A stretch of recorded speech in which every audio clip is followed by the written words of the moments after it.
My experience as a Boko-Haram survivor.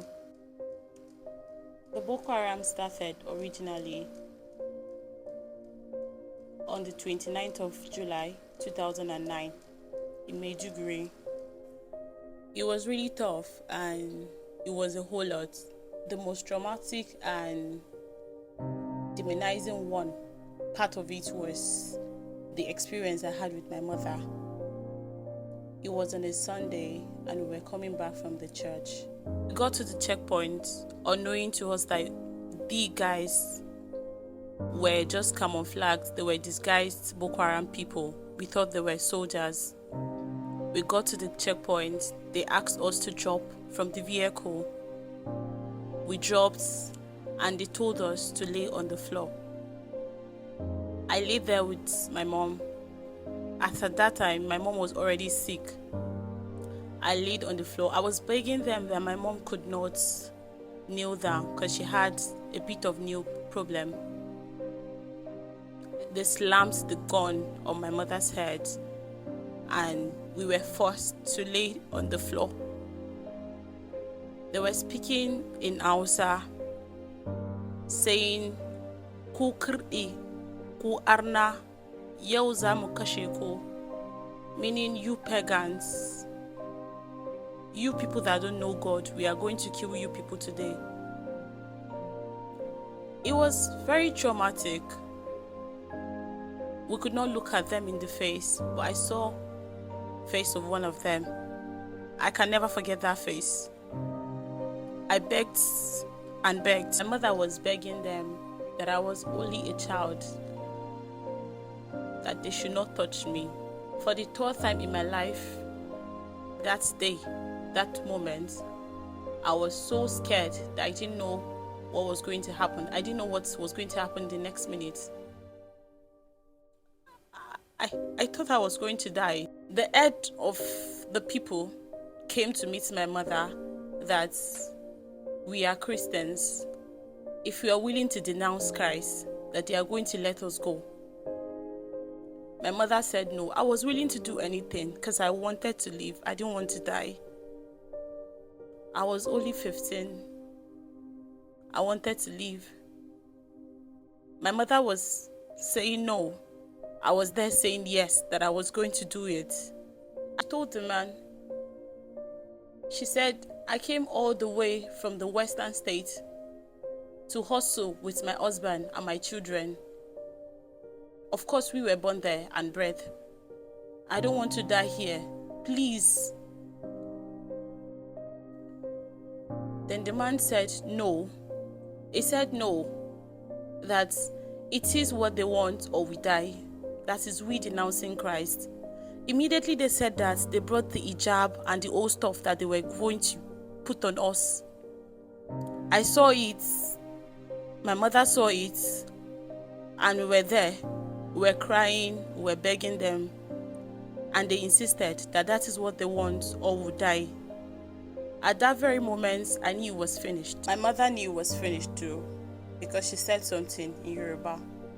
She said, "Ha, ha. Èmi tí mo wá láti ìdálẹ̀, ìwọ Jésù Kristi. Ṣé ibi báyìí ni mo máa wá parí ìrìn àjò mi sí ni?" The moment she said that, I didn't know what happened. I just started crying again. The man heard what she said. And I don't know if the man was Yoruba or he speaks Yoruba or he understands Yoruba. You could tell from the look on his face that he knew what she said. She was now saying it in Yoruba. Jesu, Jesu, ṣàánú mi, ṣàánú mi. Ṣé ibi tí màá parí ìrìn àjò mi sí pẹ̀lú ọmọ mi ni? She said it, and then one of the men shouted, "Keep quiet, stop talking." My mom did stop talking, and they pointed gun at my head. I saw that instant. We stopped talking, and I was praying in my mind. Then my mom said something again in Yoruba.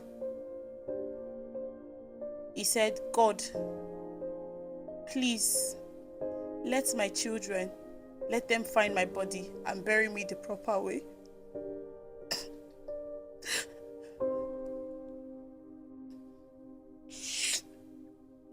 I'm sorry, can I cry? One of the men came. Kun sama muna wasa da ku ne? Kuna magana har yanzu ku kirɗi?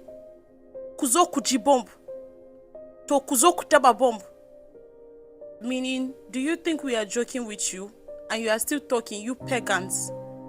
Now come and feel bomb. That instant, he opened his shirt and I saw bomb on his body, a time bomb. He told me to come and touch it, to stand up. I was crying, I was begging. My mother was begging him, pleading with him. They were there, shouting, and then saying in Hausa, ku kirɗi, ku arna, an ce ku bar Yesu, kun ce ku bara ku bar shi ba, to yau za mu kashe ku. In ba mu kashe ku ba, kare ya ci jikinku, ku ce mu ba mu ba. You pagans, you pagans. You were asked to denounce Jesus, you said no. You will die today and the dog will eat your body. My mother said something in Yoruba again. She said, if I die, it is the will of God. And please, do not bury me like you bury every other person. As at that time, when they kill people in the north, they just pack everybody and give them mass burial. They can bury 500 people together. It could be more than that. It could be 200, it could be 10 people. Any numbers. And then the man slapped her. We were facing the floor. I didn't know why they didn't want to kill us, but they were holding back for reasons I couldn't tell. Until date, I can't figure it out. I knew it was God. They said they were going to have sex with me. How old is she? They asked my mother. My mother said I was only 14. I was 14, 15 thereabouts.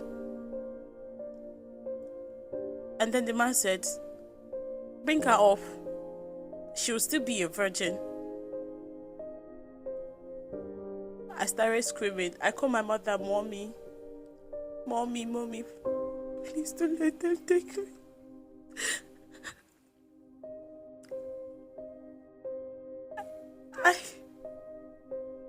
I was scared because that was the second experience. I was scared. I was begging them. My mother was begging.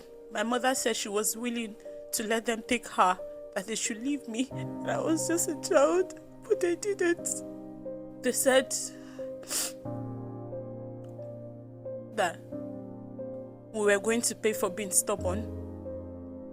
And that is the only way they will make us pay.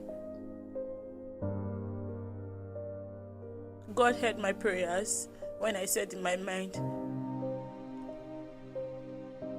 that I would rather die than have this man touch me. I didn't know.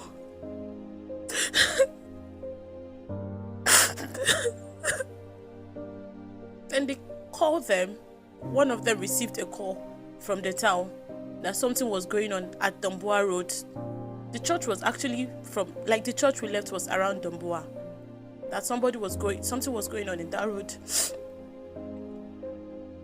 And they were distracted. They were talking about something else, but they were still holding me. One of them was still holding my hand. My mom was laid on the floor, begging. Our driver had been shot on the right leg. And then my mother said something again in Yoruba. Jesu, timba maku, sheruku ba lo to simi, sheruku ba lo to somomi. The man was touched, I know. He went to meet the head, their leader. The man was about 10 minutes away from us to tell him something. I don't know what he said, but he whispered something to his ear. And then the man just came and said, Mama, za mu ji tosayinku mu bar ku, amma kar ku kara zuwan church. Mama, we will pity you and leave you, but don't ever come to church. My mother said, okay. They left us to go. We ran. We went further. Then we saw a keke napep.